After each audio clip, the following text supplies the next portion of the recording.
Hey, what's going on, Guardians? TBL here, and this is it. Today is the day, and now is the time we've been waiting for. Bungie has finally gotten back to the community and basically posted out their update, their blog showing their format, their roadmap for the coming months that will be determining whether or not they can basically save their game.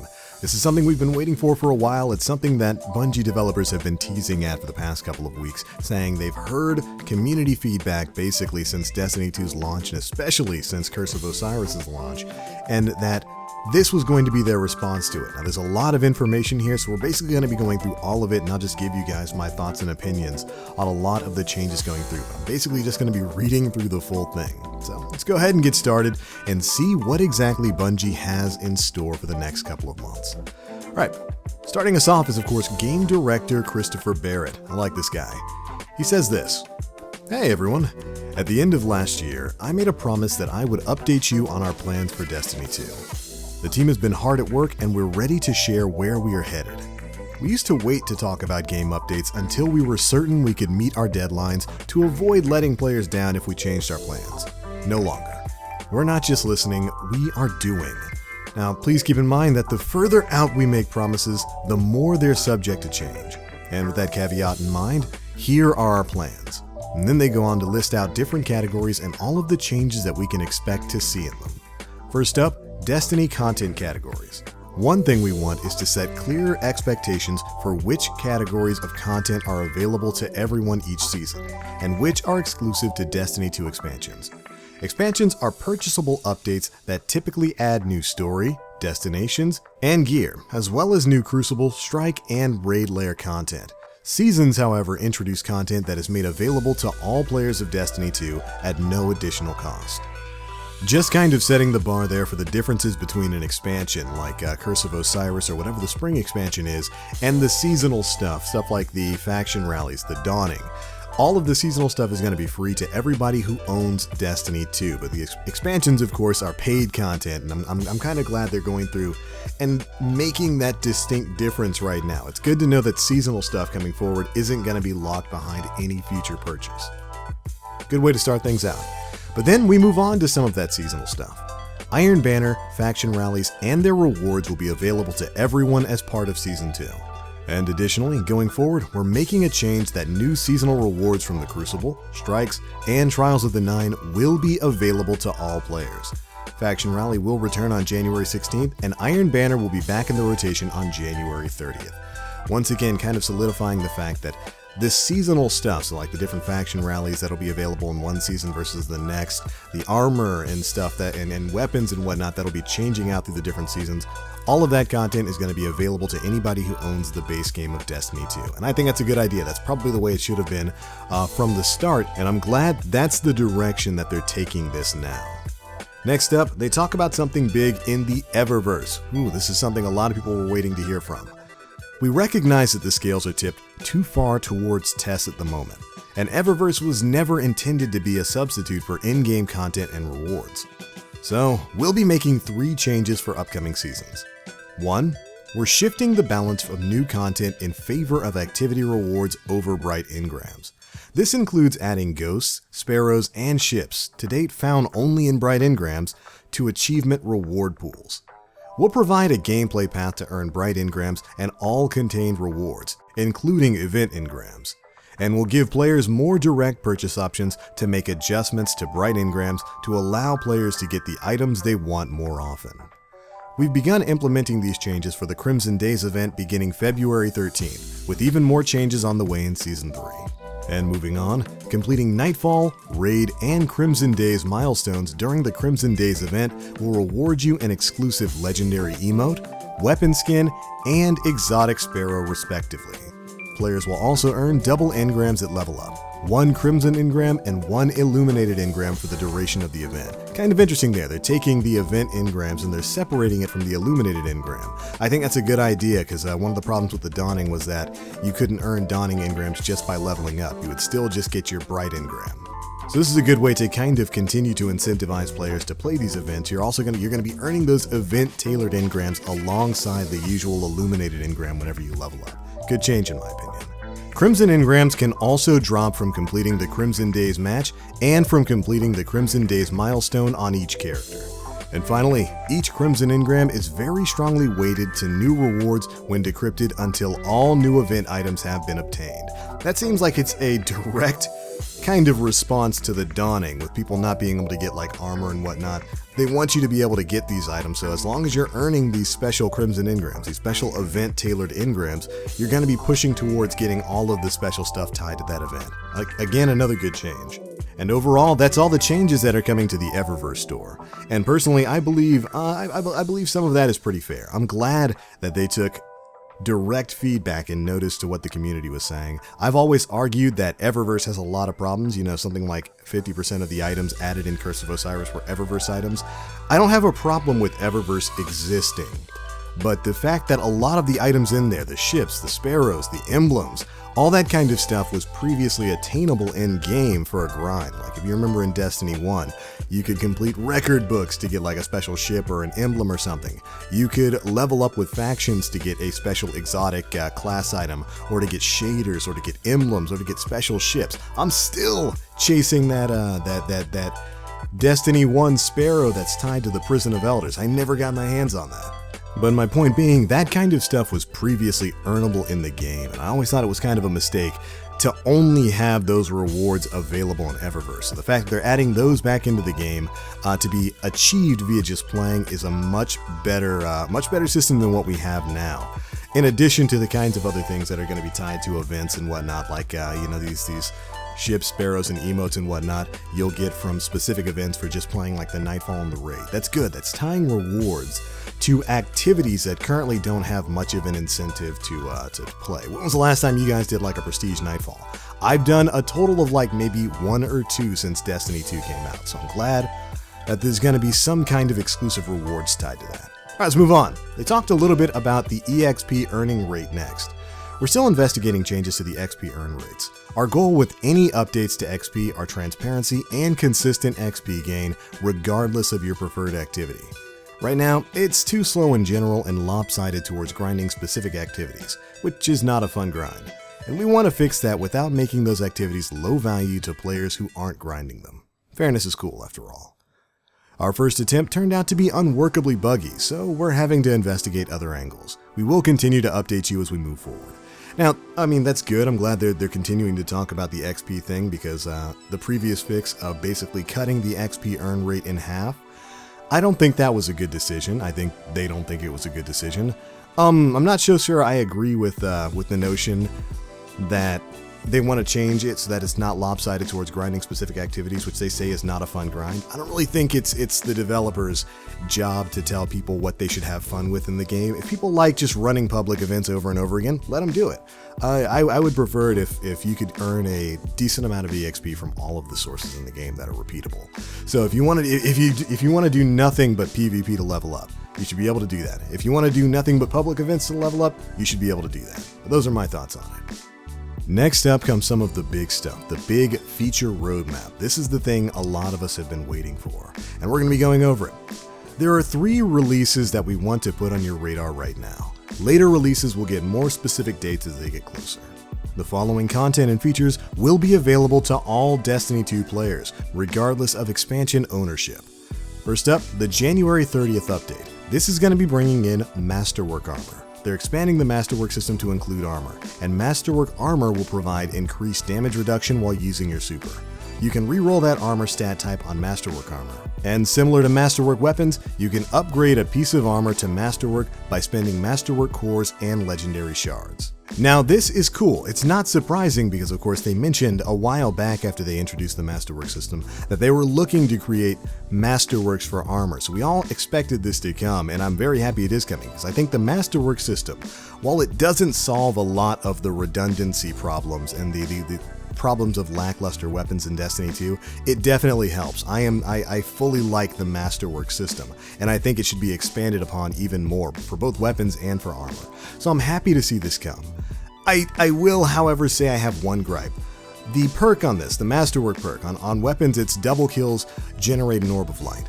On armor, its Masterwork Armor provides increased damage reduction while using your super. That's cool. I can see kind of the connection between the armor ability and, you getting your super back faster because you're making orbs of light with the Masterwork weapon ability. But that's kind of an interesting ability. It's useful for roaming supers, but what about something like Nova Bomb? Do you really need reduced damage when you're in a Nova Bomb, or something that's a one-shot super? I mean, at least when I'm Nova Bombing things, I'm usually somewhat far away from them, and I don't really need that much damage, that much extra damage reduction. For you pole dancer hunters out there, this is going to be absolutely on point. This is like tier 1 for you guys, and for Stormcallers as well. Those supers that have a hard time gap closing. Getting extra armor basically is definitely a good thing, but it doesn't really help some of the one-shot supers that much, and I just thought that was interesting and worth mentioning right now. Moving on, next up, they're going to be having some raid reworks. They're working on updating raid rewards to make them more unique and interesting. They will now feature mods with raid-specific perks, and they're adjusting the rewards to ensure a raid item drops from each major encounter. The raid vendor will also directly sell Leviathan and Eater of Worlds armor and weapons for purchase with raid tokens and legendary shards. They're also going to be adding a new ghost with raid-specific perks that has a chance to drop from the Leviathan and the Eater of Worlds final encounters. And that we intend to return to creating more raid and other activity-unique rewards in the future. This is something that I absolutely loved reading. One of the big problems with Destiny 2 right now is that, raid armor doesn't really have anything special about it. In Destiny 1, all of the raid gear, whether it was weapons or armor, had perks tied to it that gave you an advantage inside the raid. It was some kind of perk that helped, like with Vault of Glass, it was more damage against oracles or something like that. There's nothing like that in Destiny 2. The raid gear is basically just another glorified set of armor that looks different. It doesn't really do anything different. And the same could basically be said for the weapons as well. And I'm very glad that they're looking to get back to creating more unique raid gear with special perks that you can only get from that gear. And, especially with the ghosts and stuff like that too. That was another big part of my complaints for the lack of unique items in the raid. Or rather, the lack of reasons to run the raid in the first place. I haven't run any of the raids in Destiny 2 basically since November. So it's good. This is good. This is a good change, and I want to see exactly how they're going to create armor perks and whatnot that will make running the raid a little bit easier. And it could be something simple, like when you're carrying the Spark, or like the Light when you're in the Gauntlet section of the raid. You could get an agility boost or something like that with raid boots on or something. I don't know. There's plenty of things they could do here. And I'm glad they're finally getting to it. Alright, that takes us to the February update. This one's going to be bringing strike scoring and high score tracking. This caught me completely by surprise. Strike scoring is coming to Nightfalls, and it's going to be replacing the current time limit mechanic. The scoring is similar to the Destiny 1 system, but with adjustments to emphasize competitive execution of strike objectives and support for player-selectable score modifiers. In February, Nightfall high scores will be exposed in-game via new emblems and will unlock rewards. We also have plans for clan and community high scores in the works. This was probably the biggest moment of the update for me. I'm somebody who really didn't like the timing system in Nightfalls, and I was expecting strike scoring to come back for heroics. I didn't think they were going to get rid of the time limit in Nightfalls and then replace it basically with the Nightfall scoring system we have in Destiny 1 right now. Yet another example of them bringing something back from Destiny 1 that wasn't broken in the first place and probably should have been there from the start. And I'm very happy to see that Nightfall and strike scoring is going to be returning. And I'm really interested to see what they mean when they say selectable score modifiers and competitive execution of objectives and whatnot. Gonna have some scoring competitions here? It looks like it with the whole clan and community high score thing. This is going to make speed running strikes even more fun, and it's going to give people a real incentive to kind of go back in there over and over and over again to try to get the high score on a specific strike or something. I don't know, I think this is cool, and this is the kind of thing I want to see it in game. But moving on from there, we've got Mods 2.0. Work is underway on a full reworking of armor and weapon mods. This will focus on reducing redundant mods, more unique theming, and greatly increasing their impact on your power. We are aiming for a February release, but the scope of the rework could push parts of it or all of it out to early spring. We will be evaluating how mods play into the bright engram economy as a result, because we're sensitive to pay-to-win outcomes. Now this is good. We want to see a change to the mod system, and I'm very interested in seeing how they're going to be increasing the impact and power of mods in the game right now. Because right now, you know, they're kind of an afterthought. And good job, Bungie, getting ahead of things right here. If the change to mods does make them significantly more powerful and to the point that they have a significant effect on the way you play, yeah, let's get those out of the bright engram economy, because that could very easily snowball into people saying, wow, this is kind of pay to win. You guys spend some money at Eververse and boom, you've got all these legendary mods that have really pronounced effects on gameplay. So good job on them for getting ahead of that horse. And hopefully it does actually mean we're going to be seeing some significant changes coming to the mod economy. That's something I've been waiting for a while. After that, we're going to see some quick play improvements. They're adjusting the game mode rules to increase the pace of gameplay and power ammo acquisition in quick play. They're going to be adding PC tower chat and exotic repetition reduction. This will prevent players from receiving the same exotic twice in a row. You may still receive duplicates, just not consecutively. I'm okay with this. I don't think they should get rid of all exotic duplicates, because eventually you're going to run out of exotics. What's going to happen there if you can't get any duplicates and you've got all the exotics? Does the game just crash or die? And, you know, getting a duplicate sucks, but as long as it's not back to back to back to back to back, this is good. I think this is a pretty good change. Next up, Fireteam members on destination maps. You'll finally be able to see the other members of your Fireteam on the destination map. No more having to ask your Fireteam where they went when they fast traveled to another landing zone. This is something small, but it's definitely something important, and I'm thankful for that change. Sheesh. Then we're moving into spring of 2018. We're taking the time we need in development of Expansion 2 that will allow us to react to player feedback from Curse of Osiris.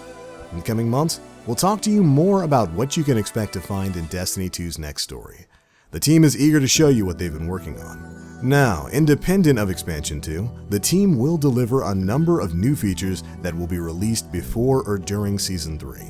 Every player of Destiny 2 will receive new content in the following categories. Number 1, Crucible. We want to give players new reasons to play, more variety, and balance improvements. Spring will bring a number of exciting and long-awaited features to the Crucible. And here, this section is going to have a couple of surprises for you. Number 1, Crucible Rank. Beginning with Season 3, we will introduce seasonal Crucible ranks. There will be 2 different ranks for players to pursue. Rank number 1, Valor, a progression rank that goes up as you complete matches. Winning this helps you move up faster, but there are no penalties for losing. I like that. And rank number 2, the Glory rank. Yeah, that's right. A progression rank that goes up when you win and down when you lose. Performance will be how you move up in this ranking. And that kind of surprised me. Man, Bungie putting in something that's not quite open to everybody, a little bit of competition in this Glory rank, so that if you win, you go up in the ranking. If you lose, you go down in it. This is the kind of thing I want to see when it comes to Destiny 2. And this could definitely move towards something that the player base has been asking for a long time: ranked playlists, where your placing in your matchmaking will be dependent upon your total rank score in this Glory ranking. Very interesting move here. Very happy to see it coming. Next up, private matches will be returning, or at least should be returning sometime in the spring. And private matches will be coming to all players of Destiny 2. You'll be able to invite your friends to play on the map and the game modes of your choosing. This is another good thing that we've been waiting for a long time. Private matches were something that saw a lot of praise in Destiny 1. We went a year or two before we finally got them, and when we finally did, it was great. And it was kind of sad and kind of a head scratcher that we didn't have it available at the start of Destiny 2, although they did always say that it was something in the works. They just hadn't worked out all the kinks yet, and on the list of priorities it was pretty far down. So it's good to know that this is finally coming, hopefully sometime in the spring, so just a few months from now. And then moving on into a very surprise announcement, a 6v6 playlist is indeed coming to Destiny 2.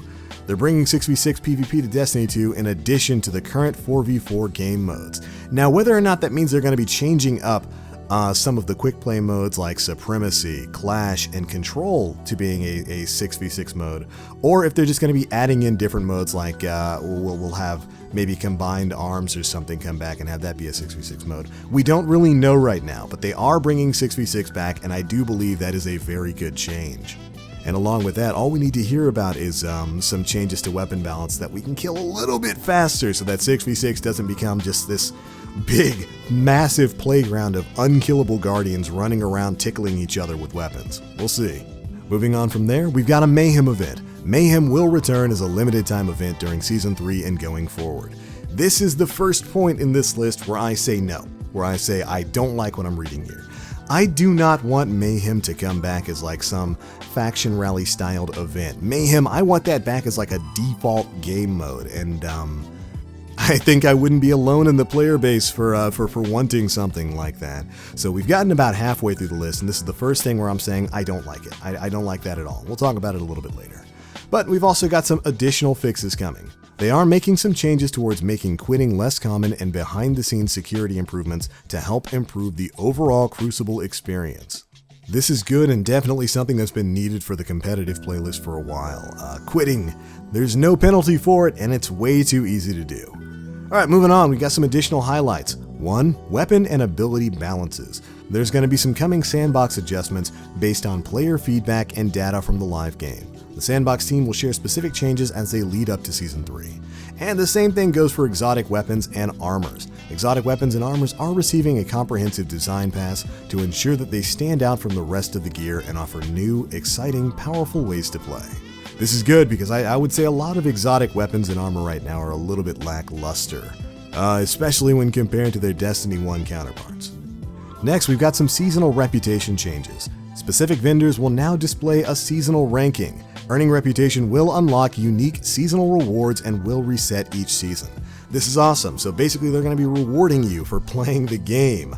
What a novel idea. So if you're playing during a specific season, you're going to be building up basically a seasonal rank and working towards rewards. Think of it as something like back in Destiny 1, working with a faction, and once you got to like rank 25 with them, it unlocked that exotic quest that got you the exotic faction gear. It's probably going to be something like that. And it's the exact sort of thing that I've been asking for Bungie. You know, a goal to grind towards, some kind of arbitrary loot to kind of play the game in order to reach.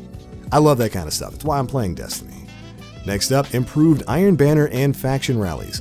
In addition to the changes that you will see when Iron Banner and faction rallies return this month, we will continue iterating on these to make them unique, exciting experiences that you all look forward to.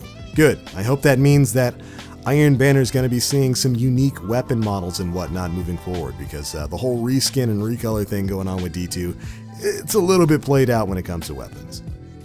Next, we talk a bit about some playlist repetition reduction. This feature is going to solve the problem of experiencing the same playlist entry multiple times in consecutive or frequent succession for both Crucible and Strikes. Have you ever been in the Crucible playlist and just gotten Supremacy and Supremacy and Supremacy over and over and over again? What about Strikes? Do you keep getting Savathun's mixtape? You know, the big smelly eyeball? This is hopefully going to help with that. Although on the Crucible side, I would just say, bring back the selectable playlist, you know, where you have a playlist and a bunch of different game modes that people can pick and choose from. I think that would probably be the best solution to this, but anyways, moving on. In-game player pursuits. We agree with your feedback on the imbalance between achievement and bright engram rewards, and we will be making adjustments to shift more rewards into specific in-game pursuits instead of generic XP grinding for bright engrams. We are excited to share the details as soon as we have them worked out. This is good. They've heard our feedback that there's plenty of things to do it in-game right now. You know, we've got our Nightfalls, we've got our milestones, we've got our public events, we've got PvP, we've got Trials of the Nine, we've got 2 raids, we've got the prestige version of both of those raids, the prestige version of the Nightfall. There's stuff to do in Destiny 2 right now. There's just no reason to do it, and it seems like they've really heard that feedback, which was probably the one I was screaming loudest about. And I'm glad that they're acknowledging it, and they're going to be making a change here. Oh man, hope you guys can stick with me. We're almost done, and I'm starting to lose my voice. Let's do it. They go on to talk a little bit about the multi-emote feature. We're going to be getting like an emote wheel, so you can have multiple emotes equipped at the same time and kind of cycle through them. And vault space. We are targeting an additional 50 slots to player vaults. However, we don't believe just adding more space is a complete solution and are actively working on other changes to reduce load on your vault space. And to that end, we are adding an exotic accessory tab to vault collections, so you'll no longer need to spend vault space on exotic ships, sparrows, and ghosts. This is a good change. More vault space is always welcome with me. I think in addition to more vault space, we need smarter storage systems. I still don't understand why ornaments and like mods and shaders take up spots in my inventory and in my vault. And I'm glad to see they're looking for solutions to fix that, like with accessories, like your exotic ships and sparrows and whatnot. I'm glad that's getting its own tab, and hopefully we'll be able to pull at least the exotic versions off of like a blueprint board or something like that. Then they talk a bit about adding PC clan chat to the game. In addition to the tower chat that's targeted for February, they're also adding in clan chat to the PC version. This is good. Then next up, we're talking heroic strike changes. They will be introducing modifiers to add more gameplay variety to the experience. This is good. This is something that's definitely needed. We've been waiting for modifiers to be added to heroic strikes. I still think it's a head scratcher that A, heroic strikes weren't a part of the base game when it first came out, and B, we got heroic strikes in Curse of Osiris with no modifiers. Who in the world made that decision? And I'm glad the modifiers are going to be coming back, and alongside the whole strike scoring thing. Although I do hope that the modifiers are a little bit different than the Nightfall ones. Make them sort of like the Infinite Force modifiers. Those ones are pretty fun. But I am very glad to see those come back again. Alright, and then the rest of the changes are all slated for a fall 2018 release, or sooner. We're working on a lot more that we're not quite ready to discuss. Expect more on this small sample of items in the future. 1. Item collections and records. Weapon slot and archetype improvements. Additional Crucible playlists like Rumble. Better clan rewards, Masterwork exotics, pinnacle weapon and gear improvements, Trials of the Nine improvements, shaders and dismantling, the future of guided games, and finally, they're going to be addressing solo versus fire team matchmaking. And all that kind of stuff is what you can expect a little bit later in the year. Now, as a final note, Chris had this to say. Expect to hear more from us via Bungie.net, Twitch, and social media. We'll be talking to you more directly, and more often as promised. We want to thank our community for all the passionate and detailed feedback you provide. It's critical to our ability to continually improve Destiny, so thank you. Talk to you soon, Christopher Barrett. And there we go. That is the full list of changes, upcoming changes, in this article posted by game director Christopher Barrett. And I gotta say, there's a lot of things in there that are addressing some of the key concerns with Destiny 2 right now. We're not getting exact dates on when some of them are coming, but it's good to know that Bungie has taken that feedback. But overall, if you were to ask for my just wholesale opinion, it's a lot of stuff from Destiny 1 that we already had working perfectly fine that it seems Bungie is just going to be kind of reintroducing to the game, pushing back into the game. Systems like strike scoring for Nightfalls and whatnot. Little accessory items like ghosts and ships and sparrows being attainable by grinding out certain parts of the game. There's a lot of things in this list that were basically already working in Destiny 1, and it's kind of questionable that they weren't available right off the bat in Destiny 2. But I am glad to see a lot of this stuff is coming back. Like I said before, there's only really like 2 things on this list that I actively dislike. Number 1, of course, being Mayhem. Mayhem coming back as like a monthly event. I'm not a fan of that, and the only reason I'm not a fan of it is because I had way more fun playing Mayhem than I did any normal PvP mode in Destiny 2, and I kind of wanted that to come back as a more regular thing. But beyond that, there's a lot to be excited about. I think the private matches coming back is fantastic. The 6v6 mode, I wasn't really expecting anything like that until the next big expansion came back. So it's good that we're going to be seeing 6v6 return in some capacity. And the Nightfall change, again, that's probably my favorite thing amongst this list. The change to Nightfalls and the fact that that's going to be coming sometime soon. I think the move away from the whole timed Nightfall system and moving into a strike scoring system it was a much better thing, and it worked really well in Destiny 1. There was really no reason for them to have moved away from it for Destiny 2. And it brings up some questions of what they're going to do with certain modifiers, like the modifiers that basically add time to the time score. They're probably going to have to rework the way those function in D2. Maybe make it so that those like the time rings thing adds score to your overall high score. I don't know, something like that. They could do really whatever with it, and I would still be happy because I greatly enjoy the strike scoring and stuff like that in Destiny 1, and I'm very happy to see it return for Destiny 2. And the same thing with mods. I'm really interested in seeing how exactly they're going to change mods so that those things are more impactful to the way you play, and that it'll make the system worthwhile. Because right now I think the mod system could be good. They seem afraid of of making it so that mods can actually change perks and whatnot on your weapons. And I really hope they get over that sometime soon, because I think the mod system could be something truly special in Destiny 2. And right now it isn't, so it's good that it's going to be seeing a change. But yeah, overall, I think there's a lot of good things in here. It's basically stuff that should have been in the game from the start, and it's stuff that, it's lessons that were learned back in D1 that Bungie seems to be reapplying now after all of this time. And, you know, I'm happy they are. Should have been in a little bit earlier, but this is a good step forward, and it's showing, thankfully, that Bungie is listening to community feedback, and we will be hopefully seeing some of these tangible changes sometime in the future. If you're somebody who stopped playing Destiny 2, you could probably stay off Destiny 2 until like fall of this year. You come back like later this year or maybe a year down the line, and we'll basically probably have turned Destiny 2 into a, maybe, hopefully, a better version of Destiny 1 by that time. Or at least maybe something almost as good as what we had at the end of Destiny 1. Who knows, we'll have to see. But alright, that is it for this one, Guardians. If you sat through this entire thing, first off, pat yourself on the back, give yourself a round of applause, because, man, this was a long one. But anyways, thank you guys so much for watching. Be sure to let me know what you all think down in the comment section below. Was there anything in this that, you know, made you feel a little bit better about Destiny 2? Do you think maybe, I don't know, 6, 7, 8 months, maybe a year down the line, Destiny 2 will be a game worth coming back to? Or are you more excited for the immediate future, where some of these changes exactly what you wanted to see from the game? Be sure to let me know down in the comment section below.